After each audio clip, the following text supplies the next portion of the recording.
Chilling and Lord willing, I spend the rest of my life here.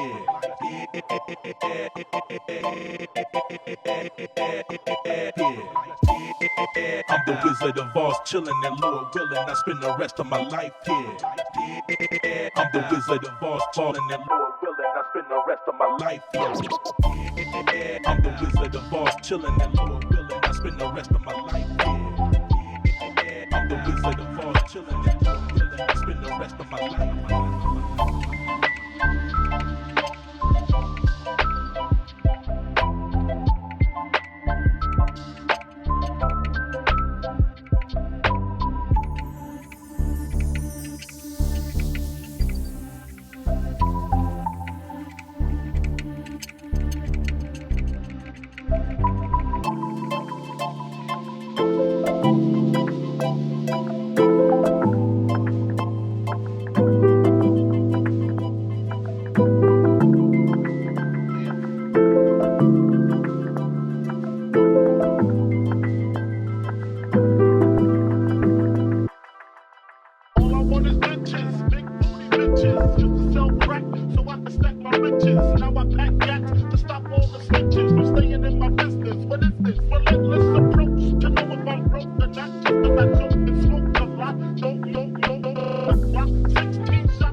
Inspired by series started in 2019 unofficially, and that was because I was looking into another producer, another musician that you guys might know called Shigeto. I'm not sure if you guys are familiar. Let me go to my screen share here. This is Shigeto, absolutely amazing musician, producer. I consider him like an electronic jazz producer. I don't know if you guys would agree, if you're familiar, but I really loved how he was, when I went to see him live, he was playing drums and he was doing some live MPD work as well. And the show wasn't all about let me play drums to a backing track, and the show wasn't all about let me play on a laptop or, let me twiddle notes. It was sometimes I do this and sometimes I am over here, and I absolutely loved that. I thought that was brilliant. And I was looking to set up a similar show, and some people might, and not really any of this community, but people out there might think, oh, well, that's just copying other people's things. But it was no different in my mind to, you wanting to buy your favorite guitarist model of guitar, or learning a similar chord progression or a certain technique, or copying one of your, again, famous guitarists, favorite guitarist pedal board setup because you wanted to utilize it as live. I wanted to do a very similar thing with my live setup, and I hadn't seen anybody else do it. And I see in the comments, like, yeah, some of you didn't know I played drums before this point. If you're new to the community, I actually This is my channel and all the videos set to private. I've had this channel since 2009, and I used to just upload drum covers to almost nobody for years and years and years, back when I lived at my mum's place in like 2009, this little box room. And I kind of saw myself not doing covers anymore. I'd kind of abandoned the channel, and I wanted to play more live in front of an audience. I'd been working on a bunch of kind of bonobo-esque kind of electronic music, house music, and I wanted to do that on the stage.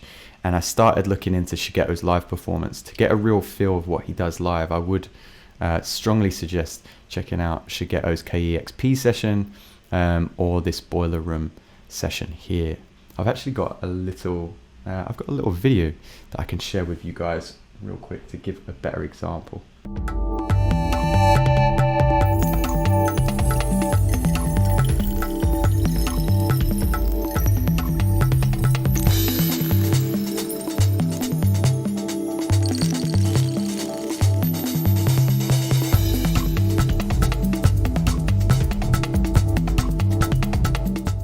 So that's kind of what Shigeo was doing. He was hopping from the Akai, hopping from the live gear, and jumping over to the drums. There was only so much that I could get from those videos. I could watch the script. I was taking, so you guys know what I'm like, just super analytical. I was taking screenshots of these videos. You can see that there's, I'm just watching it on the restream. You could see that there was Ableton. So I was already there in my mind of using Ableton. I thought that there must be some kind of backing track, but there must be triggers as well. I knew that he was using, do I have these sounds still here? There we go. I knew that he was using kind of triggered sounds like that, chimes and different lasers, but I wasn't really sure how he was getting away from the drums to the tracks. And I thought, how can I replicate this for myself as well? And I wanted to do something super similar. I'll actually show you what I was going to do. It's really unprofessional, but I think there's someone at the door. I'm going to play this video, and then I'm going to check if there is somebody at the door as well. The thing is I just love DistroKid. Yeah. I love DistroKid. Like, yeah, I do too. Because the thing, because if more people knew about DistroKid, like you get all your music on all the different stores, you know, on the social medias and the Instagrams and that, and TikTok. You can use splits. You've used splits. Yeah. I have, yeah. Split it with all your collaborators. Exactly. They make money, you make money. And you just use the description in the link below, and that's. Yeah, you're right. You're set. You've got 7% off the first year. Like, so I just don't know. You know. I just don't know why more people don't use it. I mean, it's better than that CD, but. Oh my god, jeez. I am so sorry. You shouldn't have seen that. I thought I was playing a video. It just had a code. And when I came back from the postman that was at the door, that video was playing. I don't even know where it came from. So it's super embarrassing for the first stream here on YouTube. But nothing I wouldn't tell you guys. DistroKid, use the link in the description. Get 7% off your first year. It's a wonderful tool. Anyway, so Shigeo was a huge inspiration, and I wanted to replicate that. So one of the things that I tried to do, hang on, where have we got it? Just here. Similar thing. Set it up on the MPD, and then allow myself time to hop over to the kit.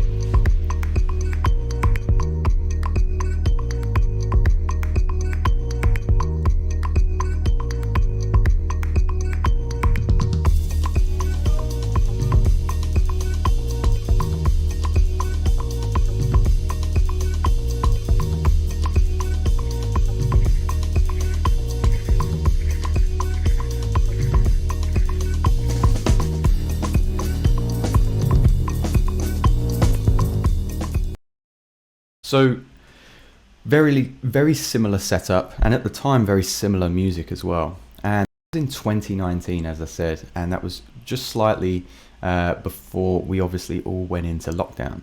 So my idea around that time was, thank you, Carmen, I see you.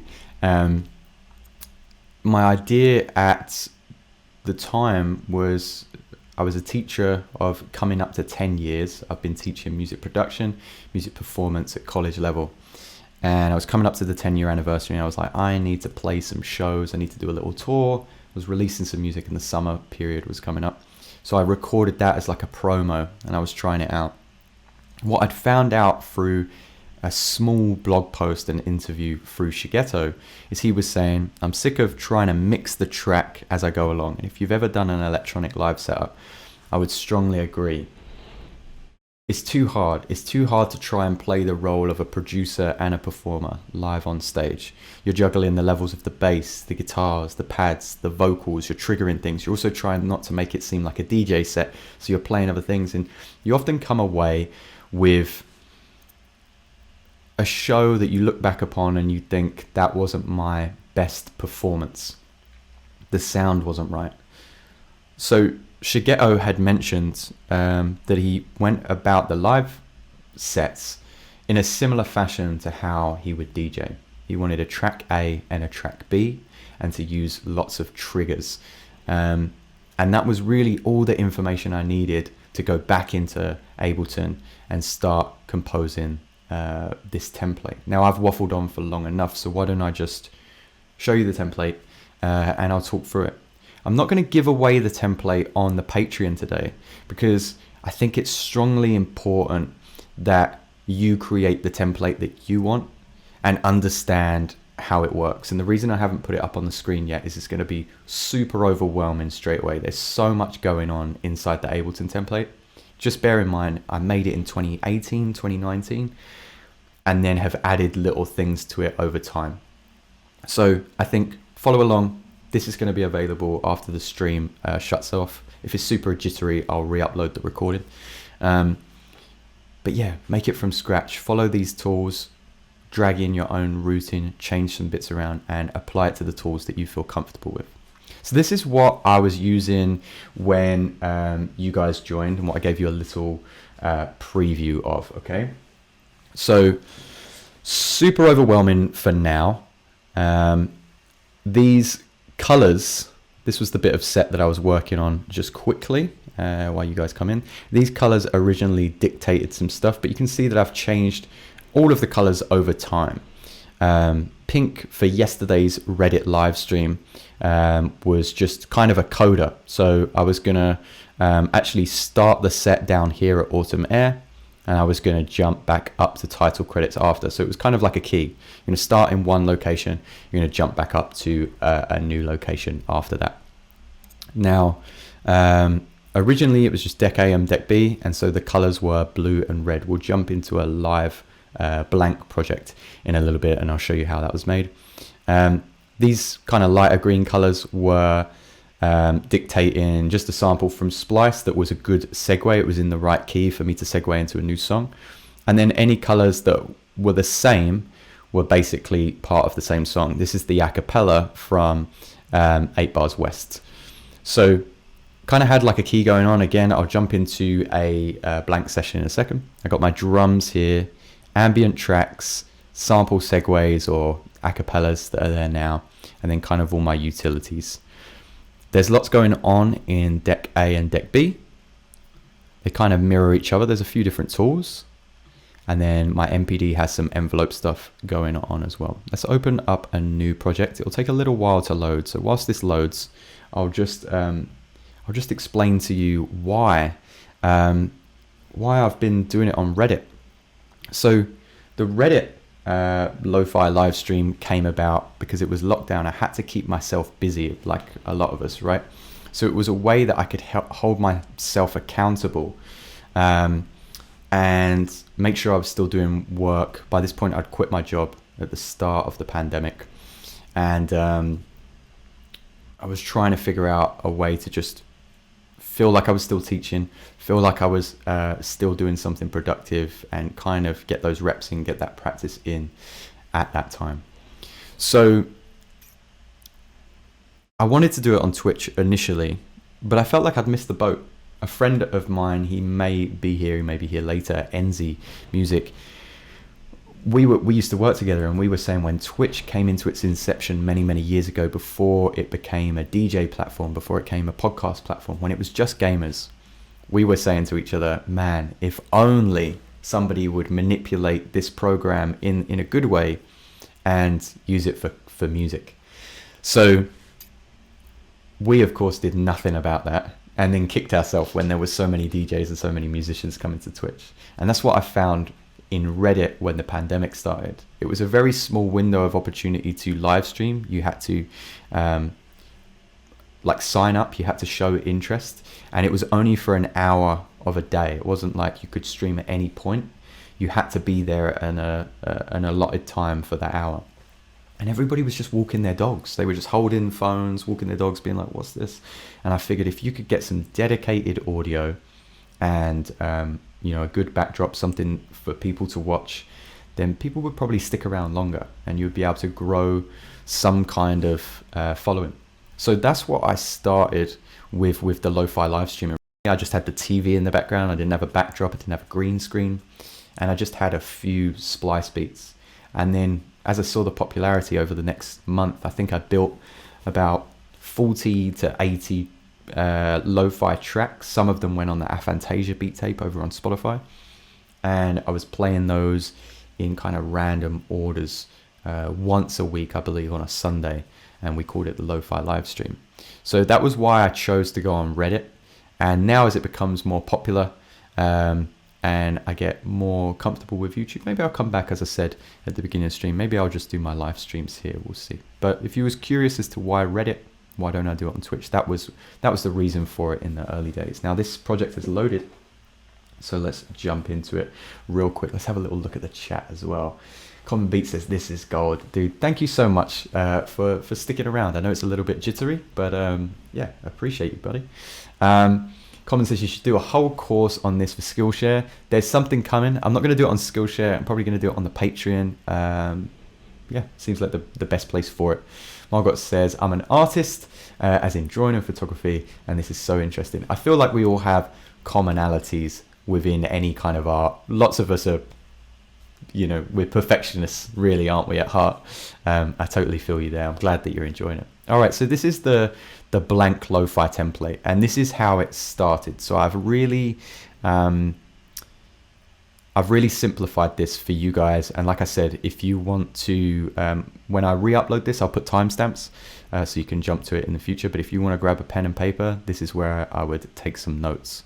So remember, Shigeto was my mentor. I found this blog post. I understood a little bit from the screenshots that I'd found that I would probably use deck A, deck B, like a DJ would. My first track, my second track. What did I need to do to have deck A and deck B and perform to it?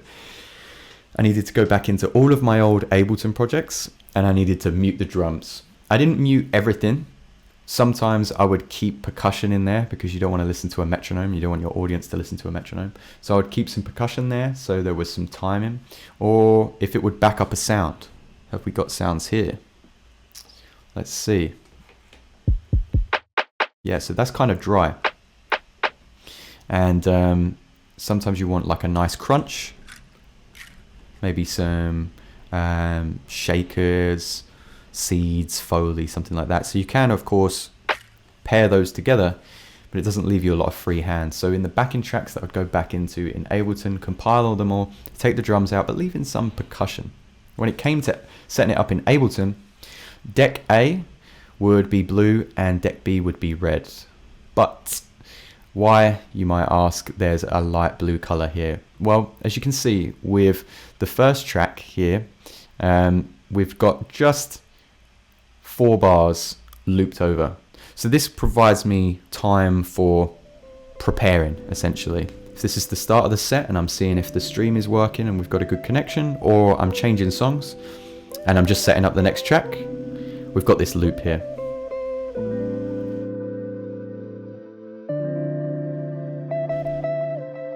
And why does it start on the second bar? The reason it starts on the 2nd bar and loops to the 6th bar is so that there's no weird click. If I play this song from the very beginning, you'll hear that little pitch drop, and there's a little bit of a click there.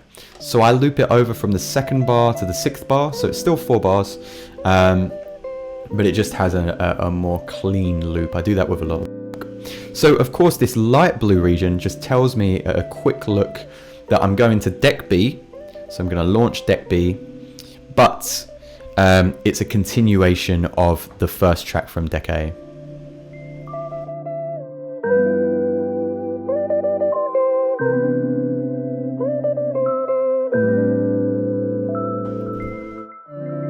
And this is still going over on deck A. I'll give you a little view of what my hands are doing as well. So often when I'm playing, I'm hitting deck B,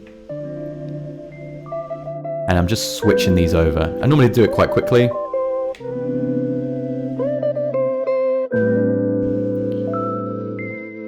Cool, so we've got 2 tracks there.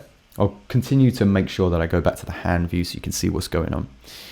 Get to all the mapping of the MPD in a bit, but this was just the setup when it was just on my laptop and I wasn't doing anything on any hardware. I hadn't even purchased this hardware yet.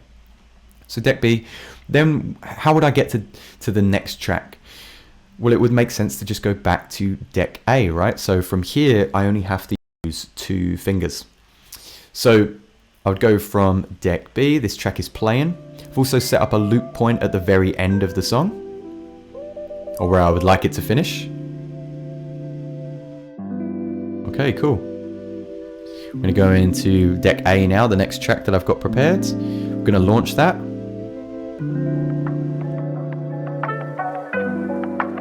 And that's gonna play from a certain point as well. There's some certain trigger options and launching points, but I'll try not to forget and we'll come back to that. So those were the first things that I mapped out. Just go from deck A to deck B, back to deck A, back to deck B, and you just go down, zigzagging your whole set. For a time, I was keeping certain parts of the songs, maybe deck A was a particular track, deck B was that same track in a different section, deck A was another section, maybe the 3rd section of the track, and then I had an outro on deck B, so you would see 4 blue bars, but it was just too much back and forth. It made sense to either edit my tracks to have a live version or just have a looping intro, a looping outro, deck A, deck B, and when you go back to deck A the 2nd time, you're on the new track as I just showed you there. I got this gear. Originally I was trying to map the Machine MK3 that we've got in the back there, but it just was not working in Ableton very well. I tried to remap the buttons. I tried to use Machine's own software. I was using a very slow 2011 MacBook at the time, and I just could not, I couldn't get the CPU to just run quick enough. I was getting loads of spikes with only 3 tracks. So again, I went back to that Shigeto video, MPD26. I was like, brilliant.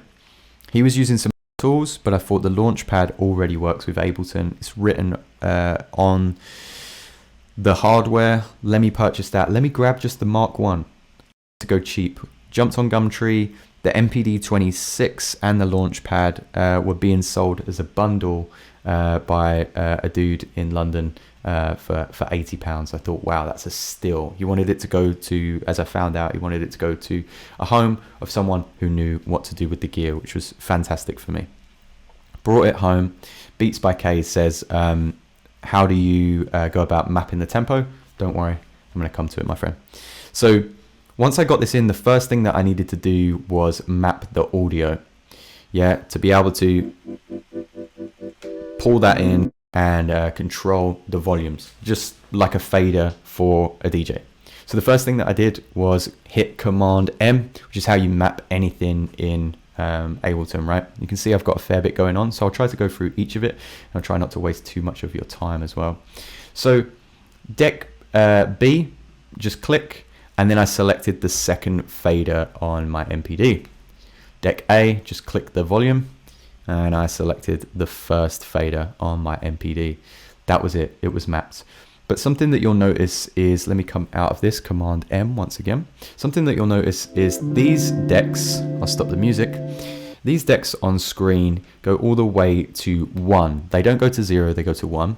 And my drums go past 0 and they go up to 3.5. So that was something that I wanted to set as well. Sometimes the tracks were too quiet. Sometimes my drums weren't loud enough. Sometimes I wanted to be able to fade in these little shaker sounds that I made and fade them out as well. So, Common Beat says £80 for the win. I know, I really lucked out there.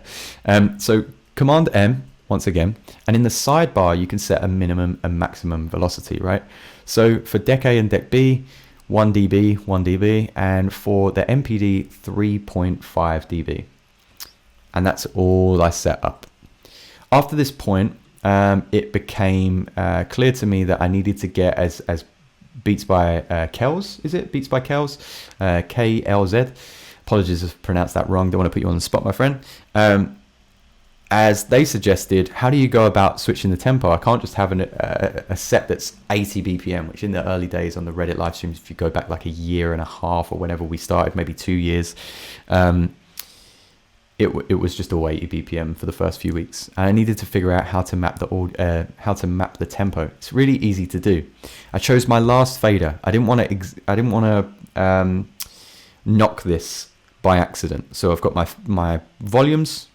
Fade 1, fade 2, fade 6 was going to be my tempo marker. So all you do, Command M once again, you can see that the tempo marker already has 1/6 there. That's fader 6. So I just select that tempo, and now I can use my fader for it. The problem is though, when you choose the tempo marking, if you've ever done this in Ableton, you can go to 999 BPM and you can go to 0.1, I think, or 1 BPM, which isn't that great because you'd have to have really, you'd have to have a feather touch to not, go up to 999 BPM. So again, it's about setting a minimum and a maximum. I knew that my max tempo was going to be, kind of 150 for lo-fi beats. I wasn't going to be playing any drum and bass, but of course you can always do halftime. So if I was going to do something that was 175, 170, I could always go to like a halftime tempo. So that was all good. And that was the same for 120, right? I could go down to 120 BPM or I could have 60 BPM. If I just smash it all the way to the top, we're at halftime. So I could just do 60 BPM for a 120 lo-fi beat, if that makes sense. So we had our tempo set up. We had our fades set up.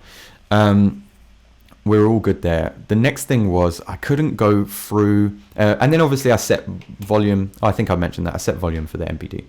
But I didn't want to go through with the same sounds. That would be really boring if I had just this sound the whole time. So what do we do first? Well, we need to set up just a kit. So you've probably set up a kit before. How do I get out of this view? We're going to leave chains here, but we're just going to ignore it because I don't think I can close it right now. But it's all good. We're going to open up this side. So just set up a drum rack and drag the drums in that you would like to perform with. So here we've got all of my drums. This is what most of my kits look like, if you can see that at the bottom of the screen. So this is kick, snare, hat, normally another type of closed hat.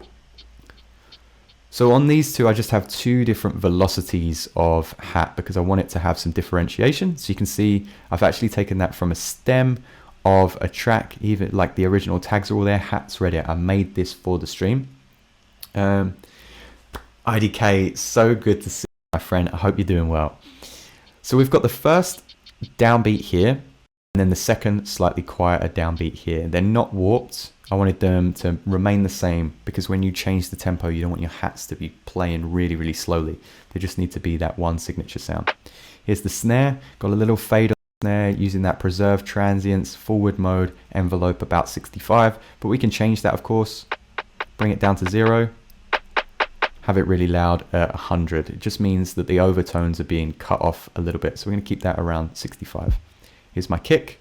Not really edited the kick at all. Just kept it really soft. You can see on a lot of these, I've gone through them really anally, just super perfectionist, hit each of the pads and change the volume or the fade out points by hand so that I could get the volume that I wanted to. If it wasn't the volume, then I'm jumping into gain and changing the gain here as well. Sorry, gain on the left here. So I normally keep kick, snare, hi-hat, and then I have an alternate kick because I felt like we could have two kits on one set of pads. So let me go to my other view. Kick, snare, hi-hat. Different type of kick, one louder, one not being side chained. And then a different type of snare. Sometimes these work together as well. I might have a dry snare and then I might have something with Foley on it. So those work really well as well. After that point, I normally have a hi-hat in a nice, easy to replace. An open hi-hat. And next to that hi-hat, I might have an alternate one as well. So you can see here, I've got 3 different hi-hats. Can have a little bit of randomization there. Open hi-hat. Now, as we go to the top part of the MPD, and just on the MPD itself, I keep everything on full level, by the way. I don't do any dynamic stuff because it gets a little bit quiet in the live streams. After that point, it becomes toms and perk on the 3rd level. So let's see what's in this sound. Got a little bit of Foley there.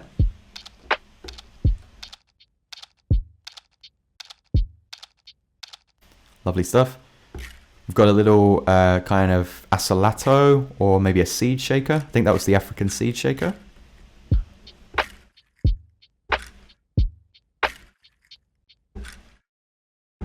Lovely stuff. And then we've got a little shout normally on this one as well.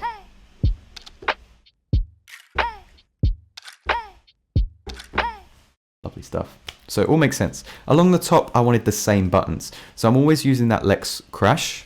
And we keep that really low in the mix, really washed out. Didn't want it to be like an intrusive part of a lo-fi live stream. And then along the top 3, I've also got the transition sounds is what I name them first of all, I believe. So up in the top right here, we have the one that I use the most. And then next to that, we've got kind of just like a nice wishy-washy sound, and then a little mix of the two with some seed shakers. Nice and easy. You can see there with the gain -18, so really, really quiet with the transition sounds there, and they make it really easy to go between songs, right? If I've got that song that you heard earlier, there you go, 999 BPM. A little bit slower there.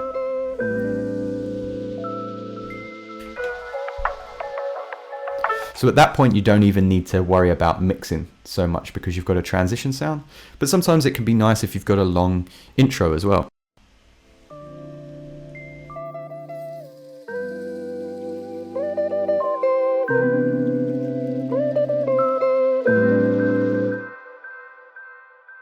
So all nice, easy stuff. Once I run out of pads, then it became a problem. It became a little bit tougher to set up in Ableton because it doesn't actually go through pad banks that easily.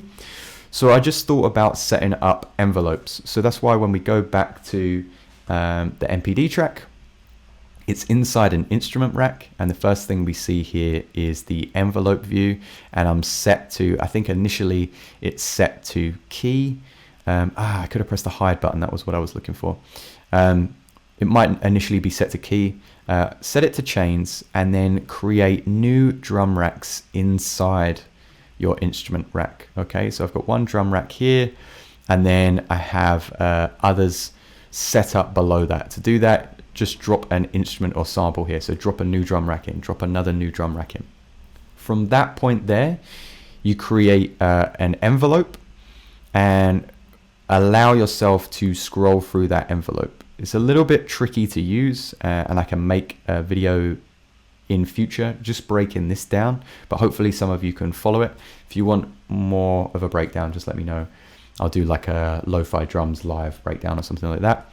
But essentially you want to have a really long point in here for all of your keys, velocity the same, and you want to set up just a chain click essentially, and that's pretty much automation. So on an automation lane, when you press a particular key, so here we've got something named sidechain, okay? And when we double click on that, it's just a blank piano roll.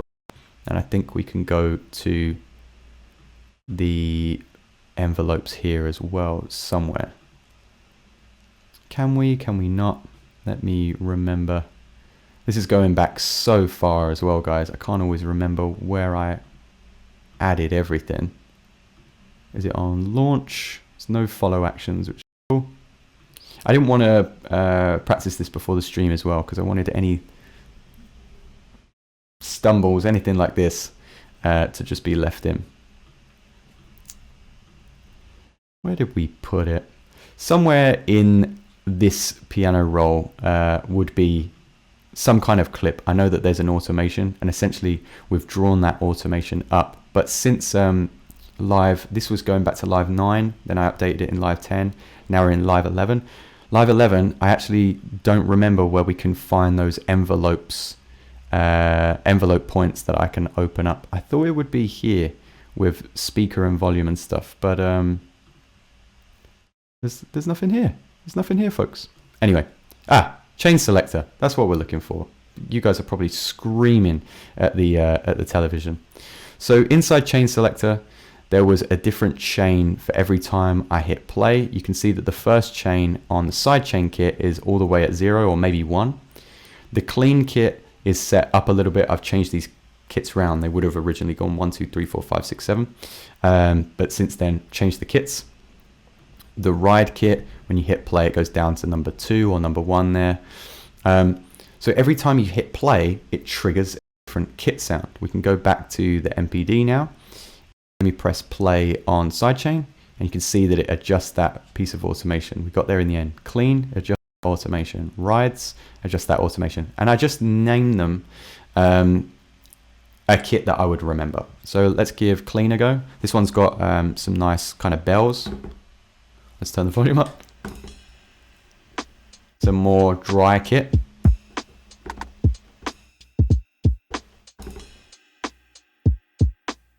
Not a lot else going on. With the rides kit, I think we've mixed these up a little bit, but this is the kit that I use for the casserole track.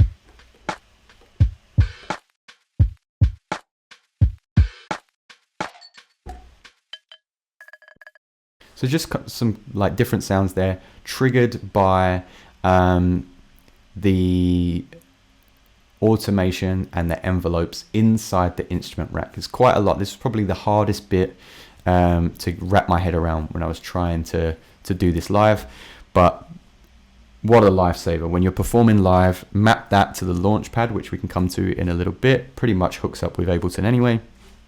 Choose my kit, change my sound, change my sound, change my sound. Lovely.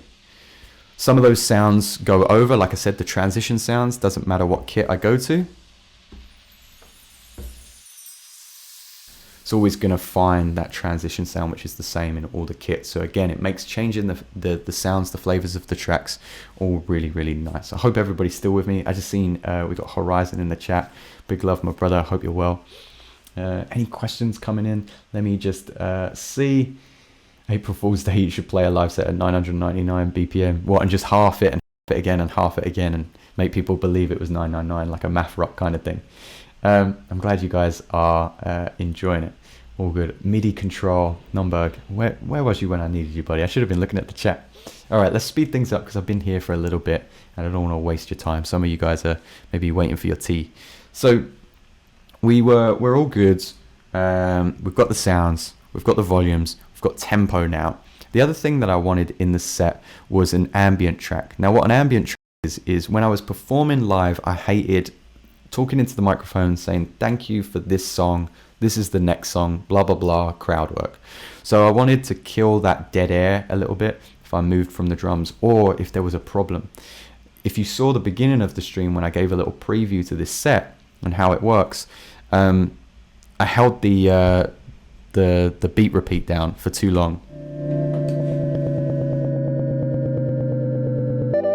Sometimes it just can't be helped. I wanted to kill that awkward dead air by having an ambient track. So you can see on the screen there, I designed 3 ambient tracks. The gain is way down, and they're all slightly different. These are just rain sounds with some chimes or whatever, and then they loop over.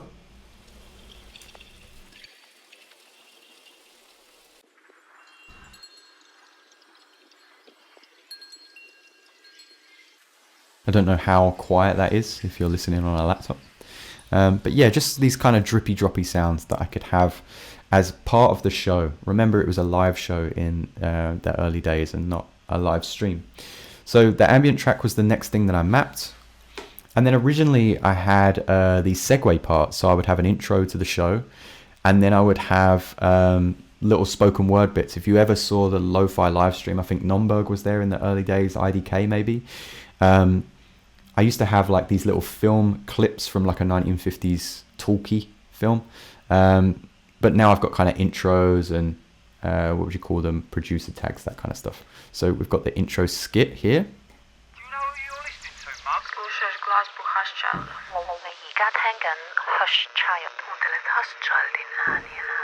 You are now listening to the sounds of Hushchild. Shout out Chris and Moki and my pal Carms on the vocals there. So I wanted these little segue sections. So that's all of our tracks. The only thing that you heard at the end there was a little bit of reverb, but that's really easy to map. We're pressing Command M once again, and we're selecting anything that we want to add reverb or a return to. So for me, it was delays and reverb here. So select the pot that you want and then twist the knob that you want or hit the button that you want. So for me, I'll show the hand view again. We've got 2 reverb set up.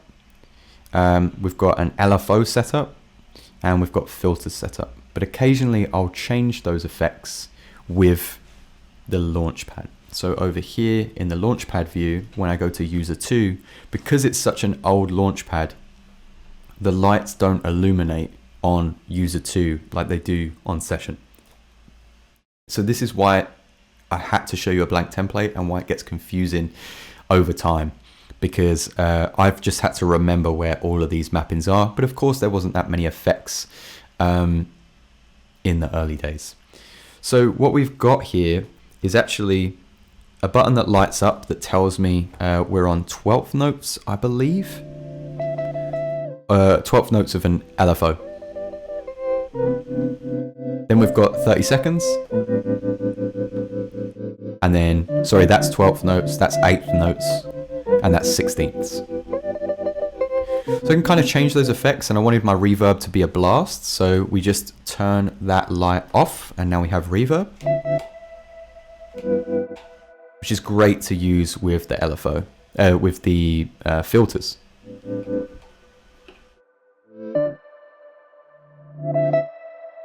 So really nice, you could be really artistic with pads and things like that. So that was kind of my button layout, and then slowly but surely added more and more effects, add in beat repeats and things like that, which are really easy to set up on something like a launchpad.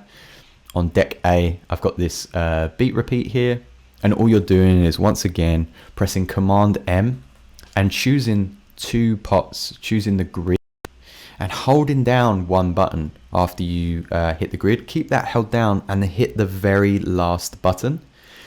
So on your launchpad, you're going holding down the furthest most top left button, and then you're clicking the furthest most top right button.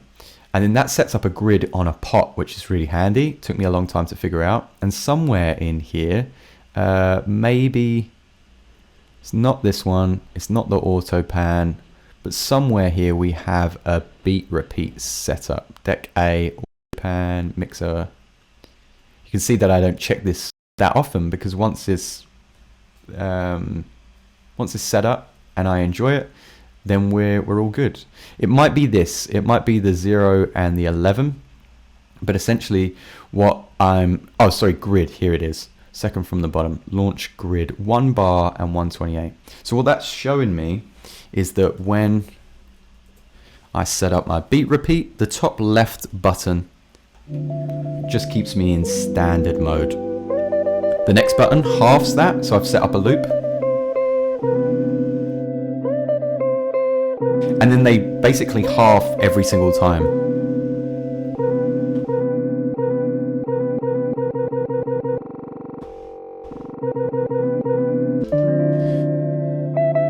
So that's a super handy little tool to have, a little beat repeat that goes on a loop from the point that you set it, and it's listening all the time.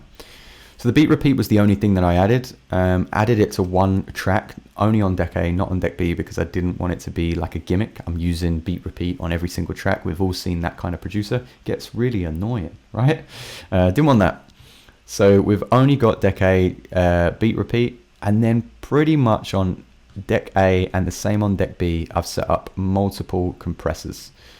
They're all doing a little bit of sidechain. In the early days, I had 5 kits. I think now I've got 7 or 8 different kit sounds in the main template. We'll come back and look at the main template in a little bit. Sidechain's always on. Audio from MPD. And then I'm choosing a track in the kit. If I just press the kick, you'll find where that kick is in your track. And it will only play. These are all the drums that I have, by the way. So that's what I'm using in a live set. And it will only play in that particular track. If I choose a new drum, let's go to another new kit, and I go back to my deck A. The next sidechain, actually I think this is a kit that doesn't have a sidechain. Let's go to track 3, another without a sidechain. So yeah, the 2 that I have in this blank template are without. But that first one definitely works. Here's the compressor for that. Only a slight compressor on this one, so they have different settings as well. Sometimes the music gets all the way cut off, sometimes it's only pumping, and then like I said, other times it's not. Again, it stops the set from being a gimmick. If I go to this track, play this track, there's no sidechain, right?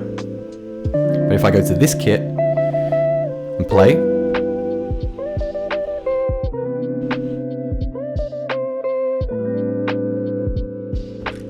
now we've got sidechain.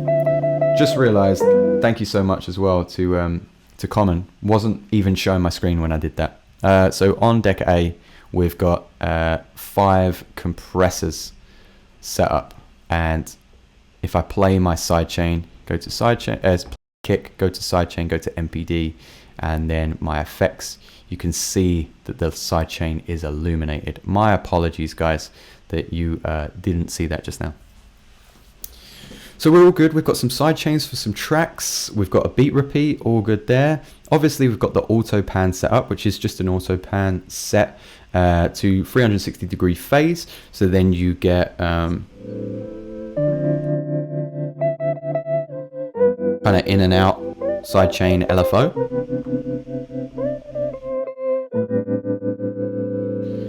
Nice and easy to do.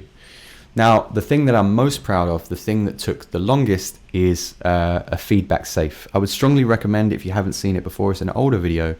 It's a video called how to use delays, how to use feedback creatively. Somewhere on the channel you'll find it. I wanted to make sure that when I threw loads of reverb and loads of delay into the track, let's turn everything up. Different type of delay there.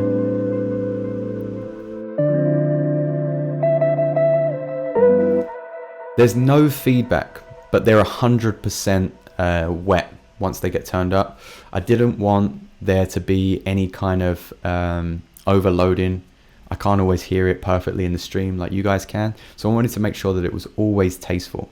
So I set up a utilities tab, and this used to have more, or sorry, it has more in it now as I've applied new things. But in the early days, it was just this feedback safe, which I threw into a group, called it utilities. This is feedback safe. I got this from an old Freddy Frogs video from, like, I think Ableton 8. It was really, really old. And I thought this was brilliant. Nobody else was covering it at the time. I haven't seen it since.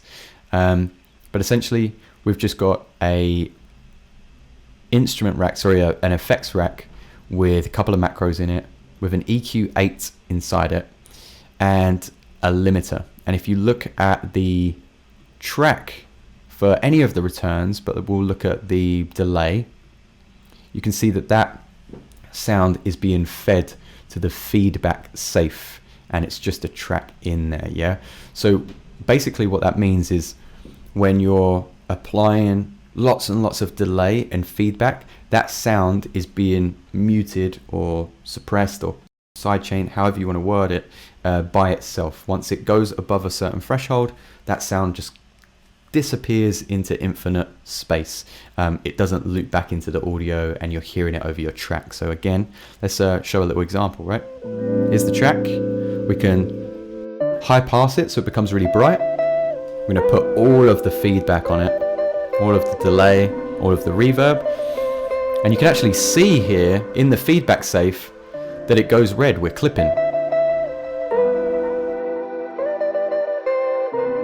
But because of the feedback safe, because of that limiter and everything that goes inside it, we can keep applying reverb, we can keep applying delays, and we're not going to get any of that feedback stuff. I thought that was gold when I first came across that. So again, use that at your own leisure.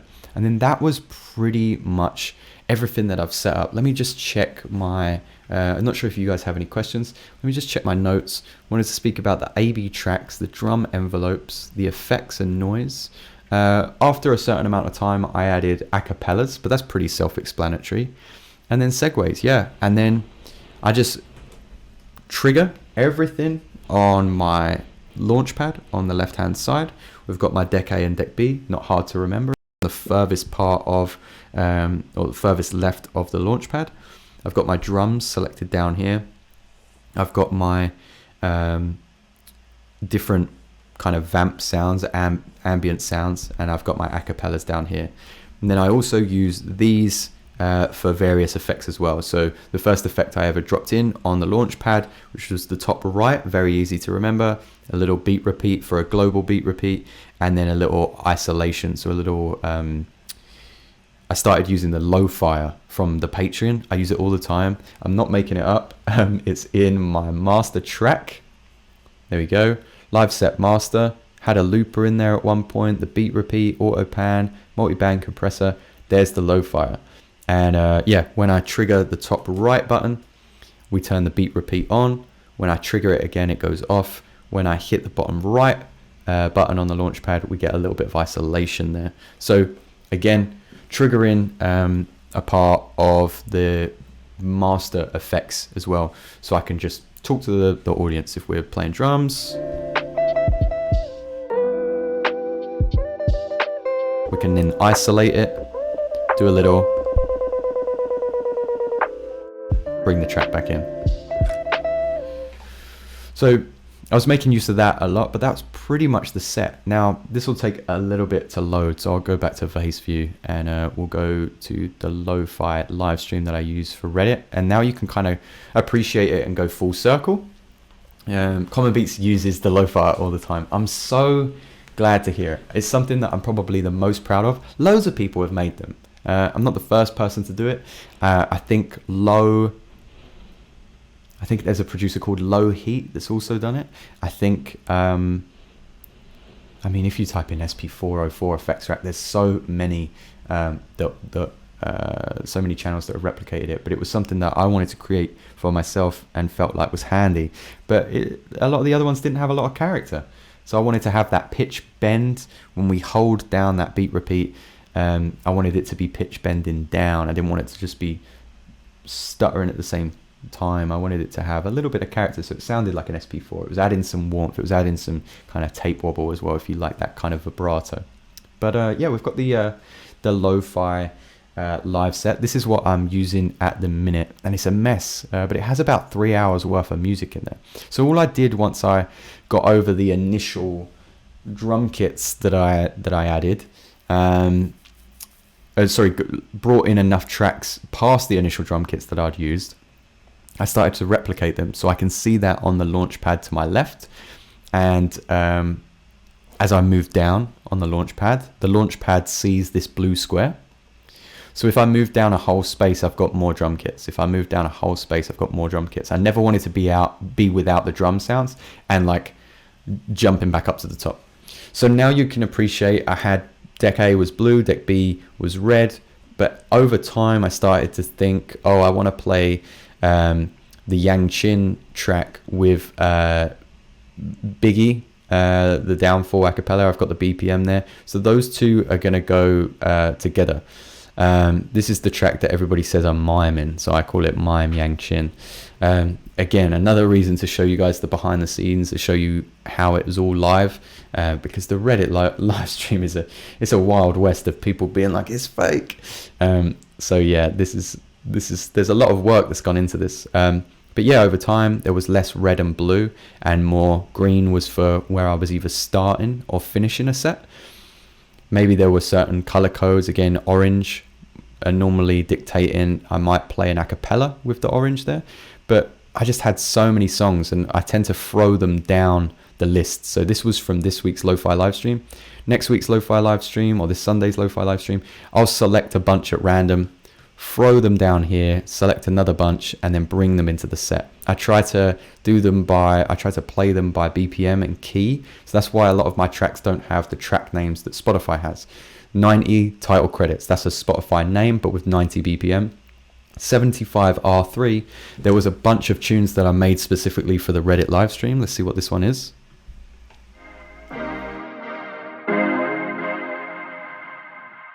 And I just made a bunch of tunes. You can see it's got a little beginning, middle, and end there with a little loop point. So this was the third Reddit track that I made, but throughout the set you'll see a bunch of R4 here, intro. This was Halloween R, so I kind of ended up liking this one. This is one that we play with normally a little Schoolboy Q a cappella, works really nicely. Made this one for the Reddit Halloween special, but really enjoyed it, kept it in the set. Let's bring in that a cappella, let's not get demonetized though.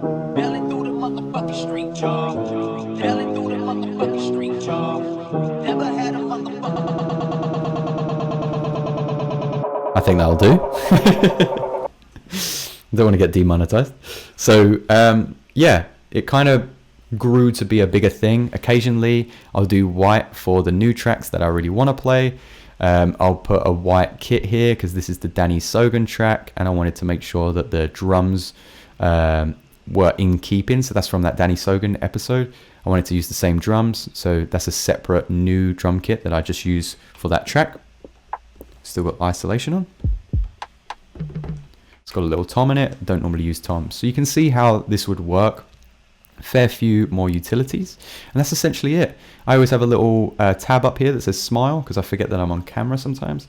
I have an end tab, which is my second to bottom right key or button on the Ableton on the launchpad, and that means that just if anything goes wrong, I can just globally end everything and start from somewhere else. Occasionally I'll throw in some BPM markers here, so if I hit this global play button, everything is playing together at 90 BPM. So it all just kind of makes sense and works, and it goes back to that thing of I didn't want to be mixing a track whilst I was trying to perform it live. I'm going to check the chat real quick to just make sure I didn't miss any questions. Common says, do you practice your sets, or is it just kind of a muscle memory and more getting things in the right place as prep? When I'm prepping it, maybe I'll prep a track here and I think, what does this track go with? So I'll start playing with this, and this is kind of my practice, and I get really into it. And then I think, what does that track go with? I'll try some other tracks, trigger that one.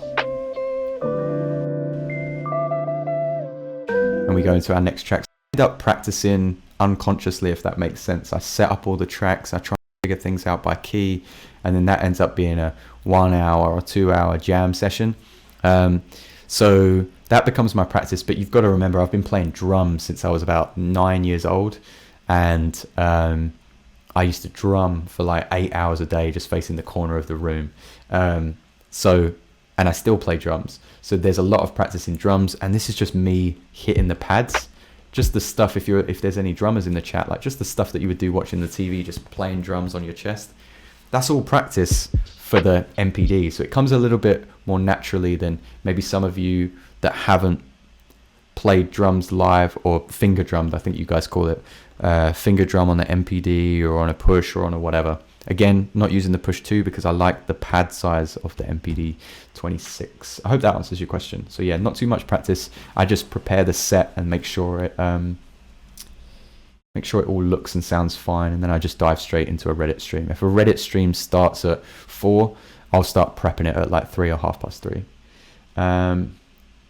Common says, for those watching back, it's worth becoming a Patreon and support Will for not only giving back all he gives, but the utilities he makes are quality and are worth it alone. Common, thank you so much. And the same goes to you. You've got an amazing lo-fi sample pack, and you do so many great streams that are just filled with love and help as well. So I'm wishing you all the best as well. Do go subscribe to Common Beats channel if you can.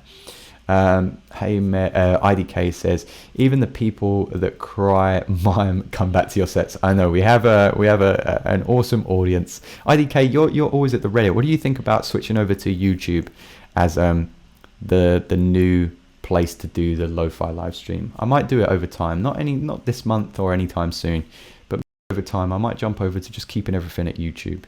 I may even get rid of Twitch, because it doesn't seem fair to send people over to Twitch and then back to YouTube and then over to somewhere else. Maybe we just keep everything in-house here. We have the Patreon, we have the YouTube, and then the Discord if we all want to chat as well. Let me know. We can head over to the Discord and chat about it after. Lovely stuff. Common likes the smile reminder. Just little things that remind me that even though that this is my full-time occupation, that I should still have fun. And look like I'm having fun as well. Some days you just don't feel like streaming. Common Beats, you do this as well. I'm sure there's days where you think, oh, I can't really be bothered today.